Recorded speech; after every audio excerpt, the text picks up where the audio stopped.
Muito boa tarde, gente. Está começando mais um Mariá de A a Z. Hoje eu trago aqui um convidado muito especial, que eu conheço de longa data, que tem toda a vida dedicada à medicina, gente. Muitos de vocês devem conhecê-lo, porque é uma figurinha carimbada aqui de Taubaté. Gente, está comigo, tenho o maior prazer de apresentar para vocês Paulo Pereira. Muito prazer, seja bem-vindo. Obrigado, muito prazer meu de estar aqui com você numa rádio nova, bonita, interessante, acostumado a dar entrevista nas rádios antigas, de repente chega uma nova aqui, bacana. Bacana. Agora esse modelo aqui é um modelo chamado podcast, né? Que é um bate-papo ali, é mais íntimo, para a gente ter assunto aí para trazer para todo mundo que está nos assistindo. Dos anos que eu tenho de vida, se for conversar, eu não vou ficar uma semana aqui conversando. Então, gente, para todo mundo que eu comentei que o Paulinho vinha hoje, todo mundo, pede para ele contar o caso de não sei do que, a história de não sei de onde. Tem muita história no programa de hoje, viu, gente? Vai contar a história é uma coisa boa. Quanto mais anos você tem, mais história você tem para contar. É verdade. E você é historiador, né? Também tem livros, poesias. Tem poesia, tem livro, mas não sou um historiador, eu sou um autodidata. Mas tem umas histórias aí de redenção, muitos casos aí que ele vai contar pra gente, viu? Mas me conta uma coisa, Paulinho, você tem muitos anos aí de medicina, né? Tenho 56 anos de medicina. Você é nascido em Redenção? Nasci em Redenção da Serra, dia 4 de outubro de 1941. Eu costumo brincar que eu nasci na quarta década da primeira metade do século passado. E me conta, como é que foi essa sua infância na Redenção? Muito boa, infância de moleque da roça. Brincando com gado, andando a cavalo. Eu cresci um pouquinho em Redenção também, né? Tenho a fazenda lá em Redenção e sou apaixonada pela represa ali. Sim, o lugar onde eu nasci está coberto pela água, que é uma das mágoas que eu tenho. Então foi naquela região onde foi alagada. A casa onde eu nasci, até uns meses atrás, estava aparecendo o terreno. Agora a água subiu, que é uma coisa boa. A água subir é bom. Sim. Quer dizer, já que destruíram, mantenha Mas cheia. é uma tristeza, né? Porque acabaram com a Redenção 2 vezes. Conta pra gente um pouquinho dessa história, para quem não conhece, o que aconteceu nessa mudança de Redenção. Aconteceu, quando eu era menino, pequenininho, eu via meu pai trabalhando com meu pai lá no curral das vacas, na roça, e passavam uns homens no morro, fazendo umas marcações, fincando umas estacas. Eles olhavam numa lupa, lá na frente ia outro homem, botava uma placa, e eles iam lá medindo. Eu falei, pai, o que é isso? Isso aí é o pessoal que está pensando em fazer uma represa aqui, mas isso não vai sair nunca. Eles achavam que não ia vir represa. A gente achava que não. Igual a gente acha que não vai vir o trem-bala. O trem-bala já chega aí. Eu tenho uma história do trem-bala para te contar. Mas isso quando eu era pequeno. Depois eu vim embora para Taubaté estudar, fui para o Rio estudar, fiquei 9 anos no Rio, voltei em 70 para Taubaté. Quando foi 74, começou a encher a represa. E aí a Redenção, que foi a terra onde eu nasci, onde eu jogava bola, onde eu ia à igreja, onde eu namorava, onde eu brincava nos botequins, tomava sorvete, etc., jogava bilhar, sumiu, vai derrubar todo mundo porque a água vai cobrir. Quer dizer, que tristeza.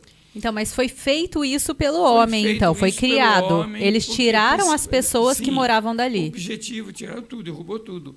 O objetivo, segundo consta, parece que tinha 2, que um era gerar energia elétrica, mas isso é insignificante. Sim. A energia que gera lá não dá para nada. Tem... O objetivo é o seguinte, era regularizar a água do Vale do Paraíba.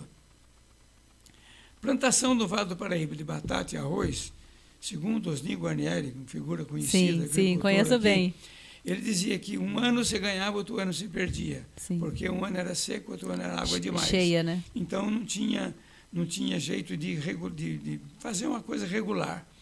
Então, um dos objetivos, inclusive isso foi confirmado com os arquitetos da universidade, que há pouco tempo tive uma palestra com eles, e foi feita a represa para manter o nível do Vale do Paraíba igual.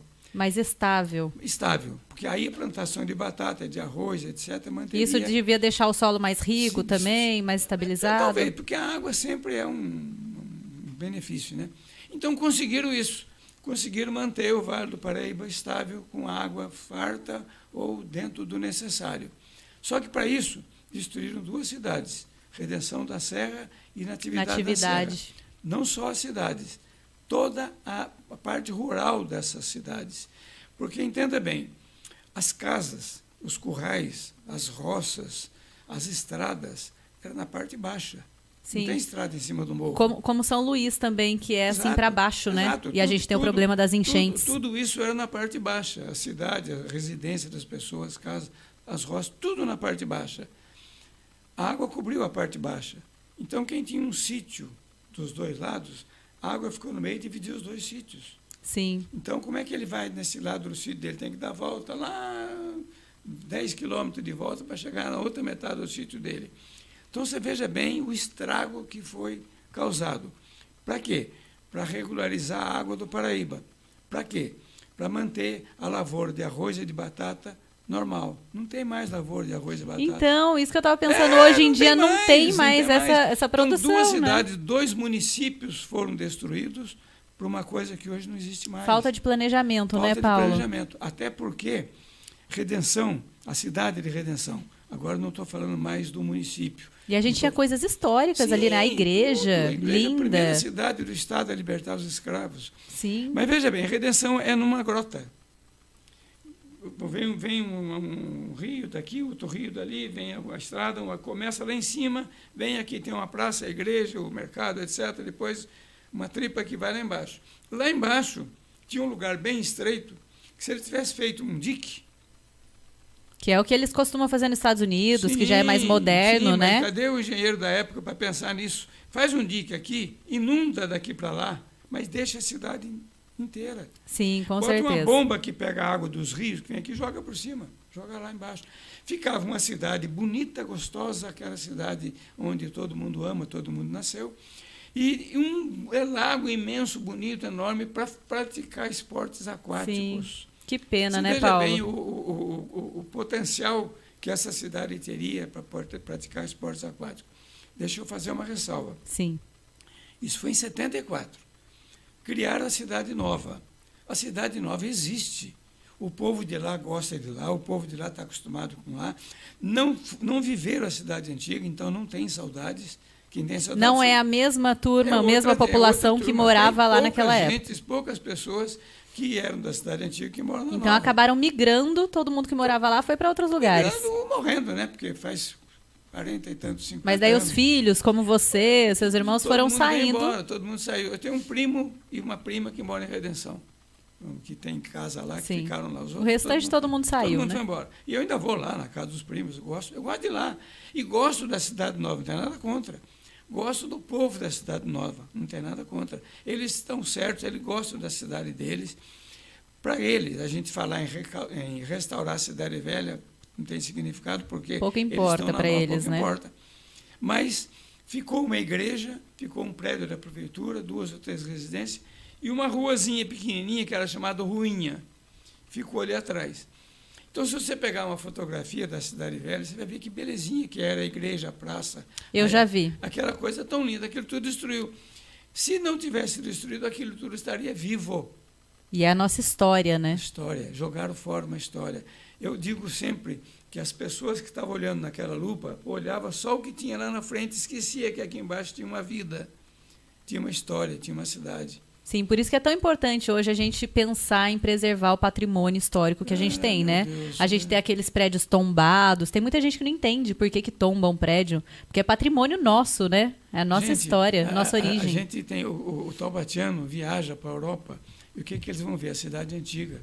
Sim. Eles vão ver a história. Vai ver museu, prédios antigos. Antiga, o que é interessante você vai lá para Paris, né? Você vai ver os prédios. Claro. E lá fora a gente admira. Aqui dentro a gente não admira, né? Destrói. Faz um prédio de vidro. Você tem razão.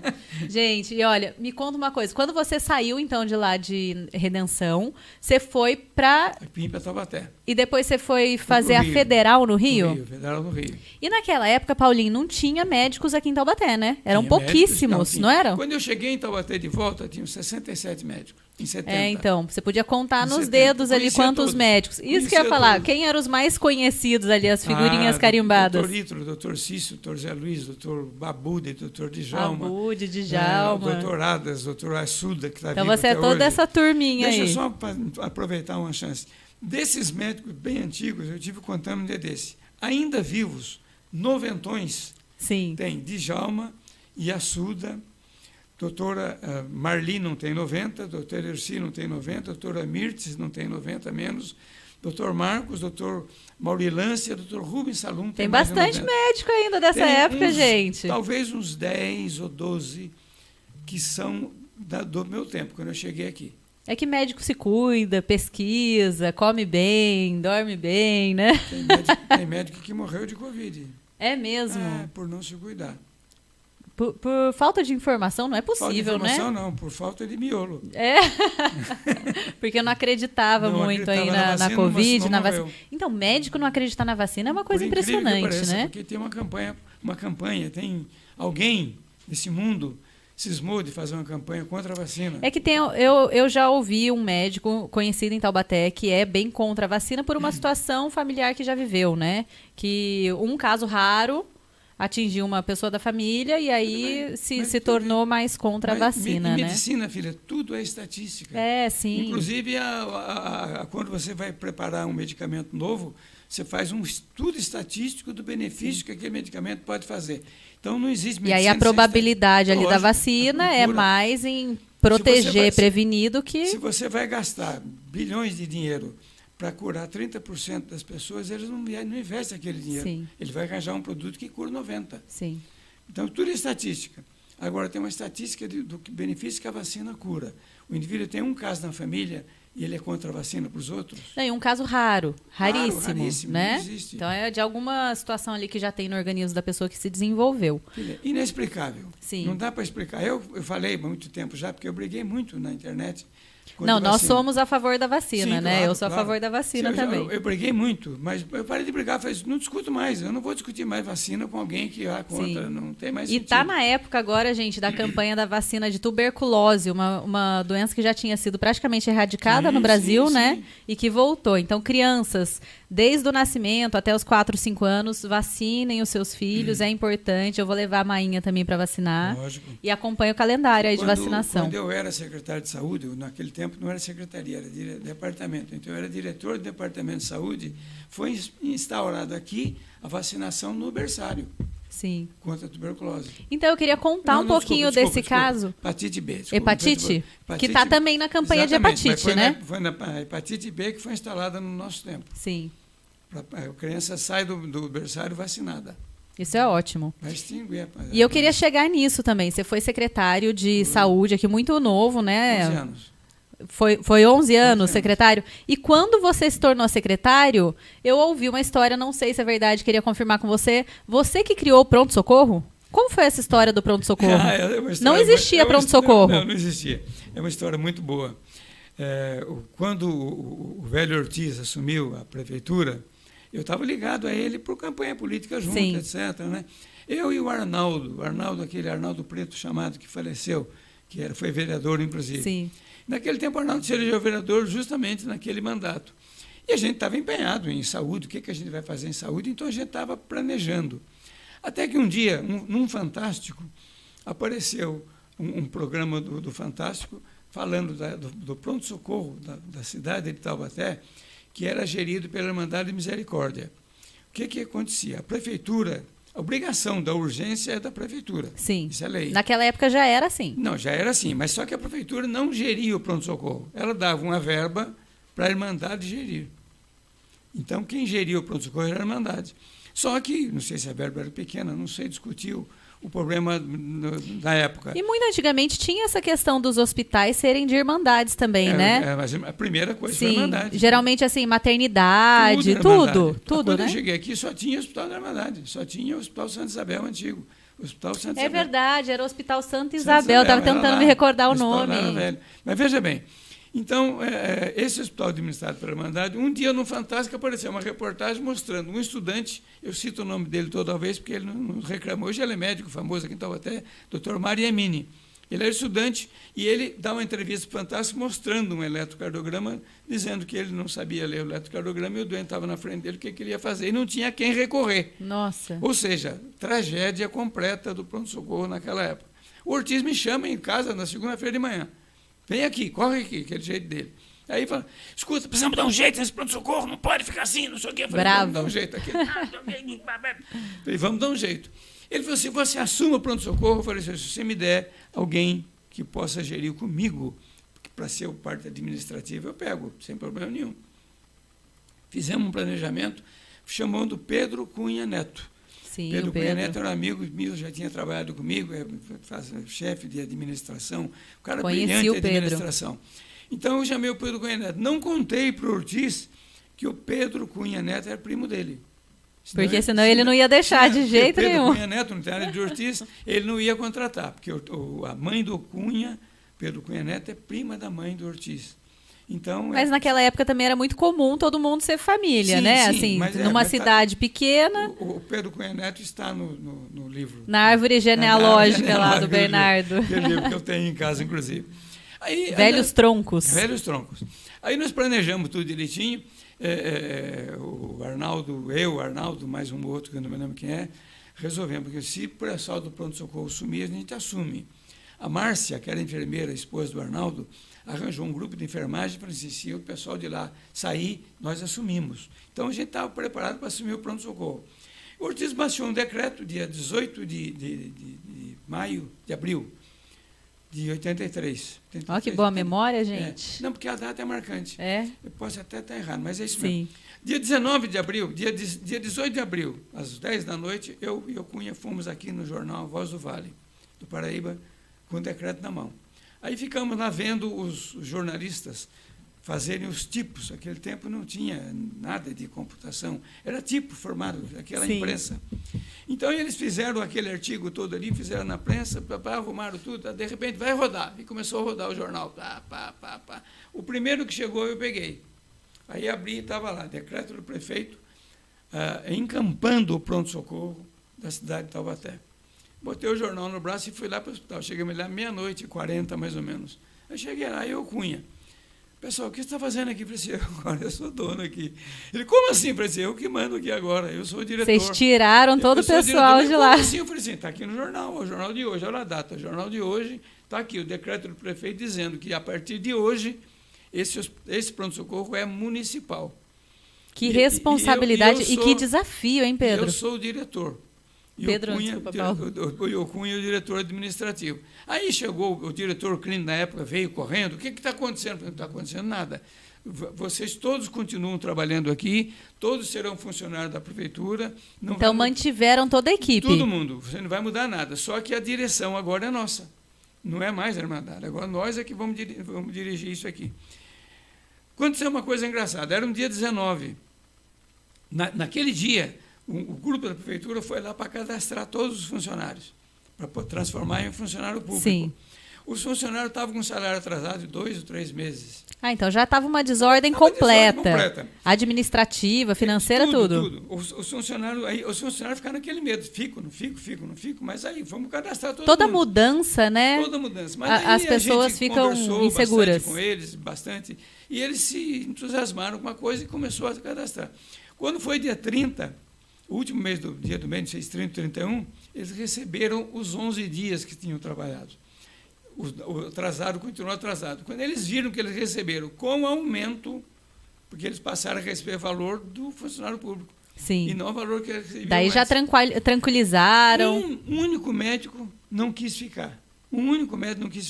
Depois de algum tempo, voltou. Porque daí a gente fez um concurso, ele fez o concurso, passou e voltou. Os outros todos ficaram, os funcionários todos ficaram e passaram a glorificar o que a gente tinha feito. Porque foi muito interessante. Teve um médico que pegou a chave da porta do pronto-socorro, jogou no mato. Essa aqui nunca mais...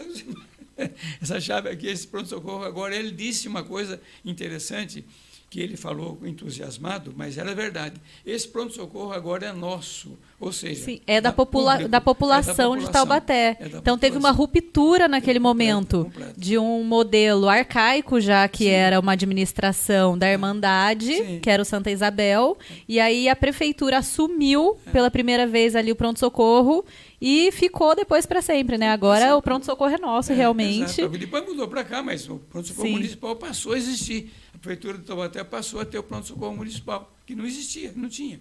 Ela dava uma verba para a Irmandade fazer.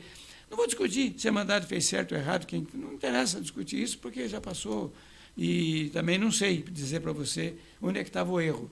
se o dinheiro não era repassado, se o dinheiro que era repassado não era suficiente. A questão não era nem mais essa, a questão essa, era agora acabou. assumir Agora é da e fazer a prefeitura. transformação, né? Agora a lei está sendo cumprida porque é da prefeitura. E hoje presta um assumir. serviço fundamental para a população. E depois começamos a fazer os postos de saúde. Isso que eu queria saber. Você também foi criador e idealizador dos PAMOS, né? Quando nós saímos no primeiro mandato, nós saímos e deixamos 15 postos feitos, perdão. 15 postos? 15. Porque não tinha nenhum. Nenhum Não posto tinha de nenhum saúde médico, em Taubaté. não tinha nenhum Gente, médico pensa. contratado. Olha a saúde de Taubaté antes e depois do Paulo Pereira. Não. É verdade, gente, é verdade. De você e de toda a equipe ali, né? Mas desses médicos que fizeram uma ruptura mesmo na saúde de Taubaté. Nessa mudança de trazer o pronto-socorro para a população de Taubaté e depois de abrir 15 PAMOS que não existiam na cidade, né? Eu digo do meu trabalho e da iniciativa do prefeito Ortiz. Sim, com certeza. Não tem como tirar o empenho de toda dele, essa gestão, né? De toda essa equipe. Foi importante, porque ele tinha coragem para fazer. Vamos fazer e vamos fazer. Não, e todo prefeito precisa ter esse pulso de puxar para si a responsabilidade, assumir e falar... Podem ir fazer que eu garanto, né? Aí, filha, veja bem, aí começamos a conversar, precisamos porque não tinha nenhum médico, a prefeitura de Taubaté não tem nenhum médico prestando assistência médica na cidade. Isso é absurdo, é absurdo, vamos arrumar. Vamos montar uns postos de saúde. Aí, posto de saúde vai ter o quê? Isso na década de 80? 80. Vai ter clínico, pediatra, ginecologista e dentista. Então, botamos PAMO, posto de assistência médica, PAMO, posto de assistência médica odontológica. Sim. Que tinha o dentista também. No Três Marias existia um centro comunitário. O prédio está lá até hoje, agora não sei o que tem lá. Então, um centro comunitário que usava pouco. Eu fui lá e conversei com o presidente da Sociedade de Bairros. Escuta, vamos fazer um posto de saúde aqui? Ele olhou assim, mas como? Eu falei, a gente mexe nessas salas, a gente já tem aqui uma estrutura pronta, montada, não precisa construir, a gente faz um posto de saúde aqui. Ele comprou a ideia. Levei o Ortiz lá, o Ortiz voltou, dá para fazer, a gente muda aqui, companheiro, não sei o quê, Resultado, primeiro PAMO foi no Três Marias. No Três Marias. Aquele primeiro PAMO nosso. Depois fomos fazendo outro, fizemos no Jaraguá, fizemos no Bonfim, fizemos na Baronesa, fizemos no Belém. Hoje em dia temos vários postos espalhados, né? No segundo mandato tinha 54. 54, agora não sei mais. E que atende muito bem aquela demanda ali do dia a dia da população, agora né? mudou o esquema, agora tem as UPAs, né? Tem as UPAs. O nosso posto era o pronto-socorro e o PAMO de saúde, o posto de saúde que era para atendimento de rotina. Então, os PAMOs continuam atendimento de rotina, ambulatorial, e aí tem bastante espalhados, né? Funcionam bem. E as UPAs daí funcionam como um pequeno pronto-socorro ali, uma urgência mais próxima de cada bairro, né? Filha, eu fiz um cálculo uma vez, quase todos os bairros de Taubaté, qualquer morador não precisaria andar mais de 1,5 km para chegar num PAMO. Olha isso, que bacana. Isso é o serviço ali em prol da população, pertinho deles, né? Agora mudou, agora cresceu. Agora um bairro deve ter esticado e deve ter mais, mas naquele tempo não tinha. Era 1,5 km, no máximo, um ou outro podia ter um pouquinho a mais para chegar num PAMO. Então, toda a população tinha assistência próxima à sua casa. E você também trouxe o STF da família? O atendimento à família? Foi. O atendimento à família não foi muito bom, não, porque veio no governo Antônio Mário. Sim, e como que funcionou isso? Não, mas foi uma ideia da sua gestão ali, da sua equipe? Quando o Antônio Mário foi prefeito, eu não fui diretor. Aí chegou com o Antônio Mário. Programa de Saúde da Família que você está falando. Sim. Né? Então, daí o Antônio Mário criou, e quando nós assumimos, no segundo mandato do prefeito Ortiz, nós assumimos, estava funcionando. Mas estava funcionando de uma maneira não tão como a gente gostaria. Para contar para as pessoas como funciona, é o médico ou o enfermeiro indo visitar na casa, né? O serviço é muito bom, o serviço é excelente. Mas deixa eu só concluir esse pedacinho. Sim. O Ortiz não gostou e ele cancelou. Entendeu? Então, na nossa gestão não teve PSF. A gente transformou aquilo no que nós chamamos de Quality. Eu lembro do Quality. Então, o Quality foi criado por nós. Nós criamos um Quality para fazer atendimento domiciliar. Então, em vez de ter o médico do bairro indo nas casas, criou um atendimento domiciliar mais amplo, o atendimento domiciliar amplo para atender Para a aquele população. doente que não conseguia se locomover, Exato. sair de casa, né? O raciocínio da gente é o seguinte: nós temos PAMOs em todos os bairros, inclusive na roça, Pinheirinho, Sim. Registro, a mídia de São Luís, tinha PAMO por todo lado.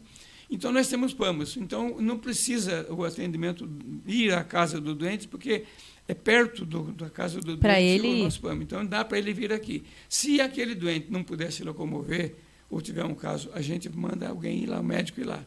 Então, criamos o Qualis, uma equipe, 3 ou 4 equipes de médico, enfermeiro, médico, assistente social, etc. E eles iam na casa dos doentes.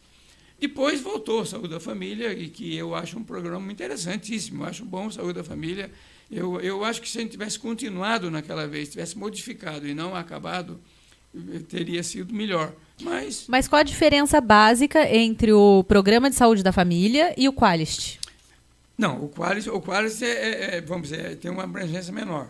Porque o Qualis só vai se houver chamado. Ah, sim, só se for uma emergência, um ou acamado. chamou porque tem um doente mal. Sim. O Saúde da Família não, ele obrigatoriamente ele visita as Ah, residências. entendi. Aí o custo com certeza é muito maior, mais oneroso para a prefeitura, né? Federal. Tem verba do governo federal, verba específica para isso.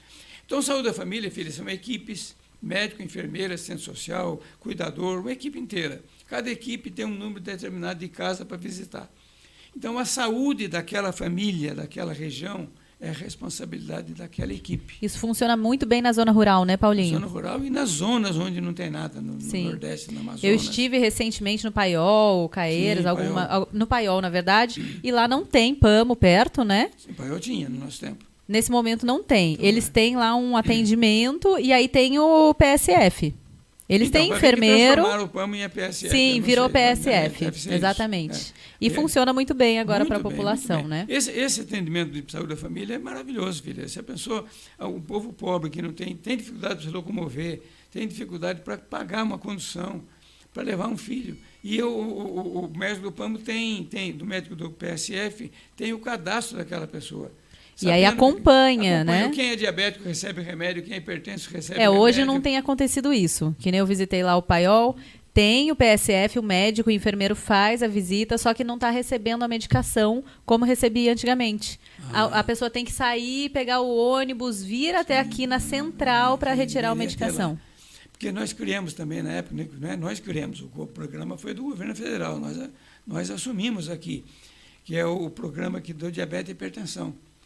Que todo mundo que tinha diabetes e hipertensão recebia remédio no PAMO, mas recebia e tinha um cadastro. Tinha uma equipe que controlava isso também, para controlar o diabetes e a hipertensão das pessoas. Porque já recebe ali mensalmente, você já sabe quem vai precisar, você já consegue ter um controle. A gente não ia à casa do doente, mas tinha um cadastro das pessoas, cada médico do PAMO encaminhava para o cadastro, era feito o cadastro e a equipe passava a acompanhar. Sim. Então, hoje, infelizmente, está faltando medicação, está faltando, inclusive, medicação básica, né? Não sei. Mas deixa eu te falar, Paulinho. E aí, você teve 3 filhas, né? 3 filhas, 2 médicas. Então, isso que eu ia falar. Dos 3, 2 filhas, né? E um filho? Não, isso? 3 filhas. 3 filhas, todas meninas? Eu tive um filho antes. Eu costumo dizer uma coisa. Meu filho faleceu, inclusive. Mas eu dizia, fazendo graça, que eu era pai solteiro. Eu sempre dizia, eu fui seduzido quando eu era criança. E fui pai solteiro. Tive um filho que, infelizmente, faleceu há uns anos atrás. Depois eu me casei e tive 3 filhas. E aí as meninas são 2 médicas. 2 médicas e uma cantora. Está cantando hoje no Canadá. Então, essa cantora é a Paulinha é médica, né? A Kika é cantora. A Kika é Angélica, né? Angélica, ficou Kika. Ah, sim. E ela canta, hoje está em Espanha, Canadá, né? Espanha nunca foi, está no Canadá agora. Canadá? Hoje ela está numa excursão no Canadá. Canta em São Paulo, Eu já vi ela cantando, ela canta lindamente. Gente, ela cantando Marisa Monte. É a coisa mais linda do mundo. Ela tem um grupo, né? O Passarinho. O Passarinho foi um grupo criado quando fez 30 anos do Passarinho do Vinícius, do Tom Jobim. Tom Jobim. Então, o Tom Jobim foi um grupo que fez o Passarinho.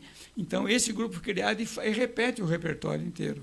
E a sua casa sempre teve música, poesia, leitura, sempre teve sarau, né? Sempre foi uma casa muito alegre, né? Ainda agora menos, mas ainda a gente gosta tem alguns encontros em casa. Tenho regularmente Em cada 2 meses eu tenho em casa uma tertúlia literária, onde as pessoas vão lá, a gente lê um autor, discute, aprende alguma coisa sobre o autor, é gostoso. Você é escritor, né, Paulo? Eu não sou escritor, eu sou um médico que escreve.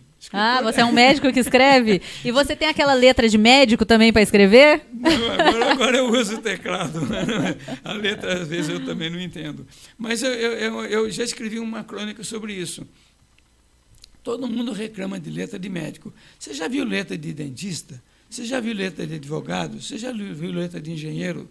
Ninguém vê a letra do engenheiro. É verdade, gente. Só vê a letra do médico. Por isso que acha que a letra do médico é feia. Mas é do engenheiro, você não sabe como é que é. Ninguém repara, Eu né? acredito que o arquiteto tem uma letra bonita, porque o arquiteto Ele desenha bem, artista. né? Mas o engenheiro tem uma letra horrorosa. Você vai ver a engenheiro é gancho, você não consegue ler. Mas todo mundo culpa o médico, que a letra do médico é feia. Vai ver a letra dos outros profissionais. Eu sou administradora, gente. Eu vou confessar que minha letra, assim, Pronto. quando eu escrevo rápido, não dá nem para entender. Então vamos tirar essa peste em cima do médico? Isso Coitado mesmo. do médico, levando essa peste há tanto tempo injustamente. Isso mesmo. Gente, o Paulinho, ele é escritor, sim. Ele escreve poesias lindas. Eu tive o prazer de estar agora com ele num encontro lá aqui em Taubaté, no grupo de dança. Ah, foi na escola do Fego Camargo. Na escola Fego Camargo. Fugiu o nome Fego aqui, Camargo, gente. Na Fego Camargo. E fizeram lá um centenário, né? Não, 25 anos. Jubileu de prata. Jubileu de prata da Academia de Taubatiana de Letras, que ele faz parte, que ele lá é escritor, com poeta. muito orgulho, e fizeram um evento muito bonito, né, muito Paulo? Muito bonito, filho. Foi uma coisa assim, foi além da expectativa. Aliás, o Jubileu de Prata da Academia passou da expectativa. Nós tivemos 5 ou 6 eventos, todos eles brilhantes. Encerrou com o Renato Teixeira no Metrópole. Sim. Todo mundo indo lá, cantou, os convites distribuídos gratuitamente, lotou o Cine Metrópole. O Renato Teixeira fez um show de umas 2 horas, sentado no palco, conversando sobre as coisas da cidade de Taubaté. O Renato me mandou mensagem no dia para eu ir, eu não consegui, fiquei muito triste. Contando as músicas dele na Imaculada, do Padre Evaristo, da Feira da Breganha. Esse tem história também, né? Ele tem música para cada local desse, para cada evento desse. Eu já ouvi essas músicas. Ele cantou essas músicas, depois ele cantou o sucesso dele, e o programa inteiro foi ele conversando com o Zé Carlos Sebe, que os dois foram amigos de infância, estudaram junto, foi conversando sobre o passado e conversando sobre o que tem no chafariz, o que tem na igreja. E aí quem estava ali ouvindo conseguiu viajar pela história de Taubaté. Deve ter sido lindíssimo. A história de Taubaté cantada pelo Renato Teixeira num ambiente gostosíssimo, um som perfeito, teatro lotado como nunca mais eu vi. Que delícia. Maravilha, foi maravilha. Um saudosismo, mas né? voltando só ao evento da Fego Camargo, o acadêmico da Academia Taubatiana de Letras que se interessou mandou um escrito qualquer, um crônico, uma crônica, uma poesia, o que é isso?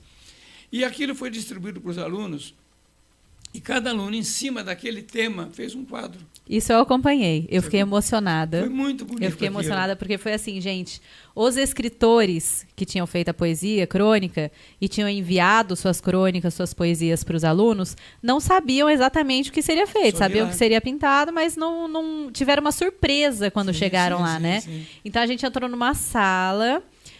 Eu me senti na Europa ali, quando a gente vai naqueles encontros, quando a gente vai em museus famosos.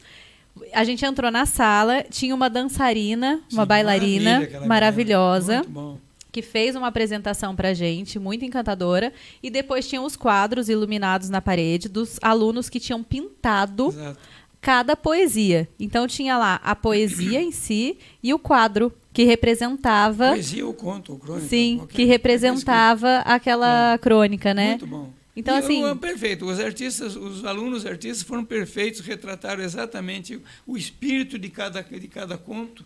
Foi muito bom. Foi e eu vi muitos escritores ali chorando, emocionados mesmo, de ver pela primeira vez a sua obra sendo representada através de uma pintura, né? Foi muito bom. Foi encantador. Foi encantador aquilo. Foi ótimo, foi ótimo. E mais, aqueles quadros, a gente está trabalhando, e já está quase acertado isso, nós vamos fazer aqueles quadros viajar para as escolas de Taubaté. Passar um mês em cada escola. Ai, que incrível. Entendeu? Vamos arranjar espaço nas escolas. Tem a Poliana, nossa Sim, gosto muito da Poliana. Que está trabalhando nisso.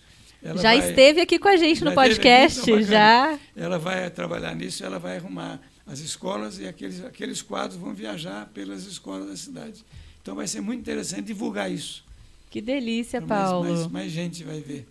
E ó, o Paulo também é um bom entendedor de vinho aí, me falaram. Não? Não, eu bebo vinho, mas não gosto, não sei. Não é um bom entendedor? Eu gosto de vinho. Você vai ser convidada para um vinho. Eu tô querendo ser convidada para o sarau dele, porque eu amo poesia, eu gosto de escrever também, tenho lá meus contos, minhas músicas. Tem 2 vagas para academia aberta. Aí, ó, já vou lá conhecer o sarau. No final desse programa, eu vou deixar com você o edital da inscrição. Você vai se inscrever. Meu Deus. Você vai escrever e vai ser uma acadêmica. Se você escreve e gosta de poesia, por que não? Eu adoro poesia, desde sempre, assim, então desde criança, gosto de escrever, mas eu deixo tudo guardadinho ali, ó. Você vai abrir isso aí, vamos fazer um livro disso e você vai recitar pra gente lá na academia. Ai, que delícia. Eu vou ser seu padrinho. Obrigada pelo convite, gente. Vocês estão vendo, né? Grava aí. Antes que a Poliana pegue pra ela, eu pego pra mim. Gente, foi uma delícia. O tempo passou muito rápido, né, Paulo? Eu queria ainda saber de mais histórias, mais casos aqui, mas depois a gente continua lá no sarau, lá na sua casa, com todo o pessoal. Obrigada, viu? Obrigada por ter vindo. Quer deixar um recado para alguém, mandar um beijo para alguém? O recado sempre para as pessoas pelo prazer de estar aqui falando, pelo prazer de estar sendo visto e ouvido, sempre uma alegria. Eu sou aposentado, não faço mais nada no serviço da profissão. Então, a minha profissão agora é viver poesia, viver livro, viver arte, brigar no Facebook todo dia, eu brigo, sou um briguento, defendo minhas teses lá com veemência. Cuidar dos netinhos. Cuido dos netinhos, levo o netinho para a escola, levo o netinho na natação, etc. E é isso, eu estou vivendo bem, estou contente, estou feliz. E vamos continuar, vamos ver aonde. Que alegria poder viver de arte, né? Eu não vivo de arte, eu vivo pela arte, porque a arte não me dá dividendos. Mas tá bom, eu não reclamo. Ai, gente, adorei o papo. Vou continuar conversando mais aqui com ele. Muito obrigada por vocês terem participado. Um beijo, até a próxima.